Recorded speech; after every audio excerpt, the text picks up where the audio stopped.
আমি যদি আপনাকে জিজ্ঞেস করি বেস্ট ফ্রেন্ড বলতে আসলে কি বোঝায়, আপনারা অনেকেই অনেক ধরনের হয়তো অ্যান্সার দিবেন, কিন্তু আমার কাছে বেস্ট ফ্রেন্ডের একটা চমৎকার ডেফিনেশন আছে।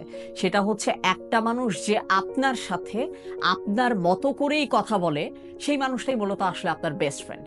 আমি জানি আমাদের জীবনে আসলে অনেকের জীবনেই সেই বেস্ট ফ্রেন্ড হয়তো থাকে না, কিংবা অনেক সময় দেখা যায় আমাদের বলার মতো মানুষ থাকে না আমাদের জীবনের কষ্টের জায়গাগুলোতে। ঠিক সেরকম একটা জায়গা থেকে আমি আসলে আমার প্রথম বইটা লিখেছিলাম, যেটা হচ্ছে লাইফ ইজ ভেরি ইজি। যে বইতে আমার লেখার পেছনে একটাই টার্গেট এবং স্টাইল ছিল, যে বইটা আসলে আমি এমনভাবে লিখবো যাতে করে বইটা পড়ার সময় আপনার মনে হয় আপনারই কোনো একজন বন্ধু আপনার সাথে কথা বলছে। আমরা যখন নিজেরা নিজেদের সাথে কথা বলি কিংবা নিজেদের বন্ধুদের সাথে যেভাবে কথা বলি, অনেকটা সেরকম স্টাইলে আমি চেষ্টা করছি লাইফ ইজ ভেরি ইজিটা লিখতে, যেই বইয়ে আমাদের জীবনের 11টা ইম্পর্টেন্ট এবং জটিল সমস্যায় কিভাবে আমরা সমাধান পেতে পারি সেই সলিউশনগুলো আপনি পড়ে নিতে পারবেন।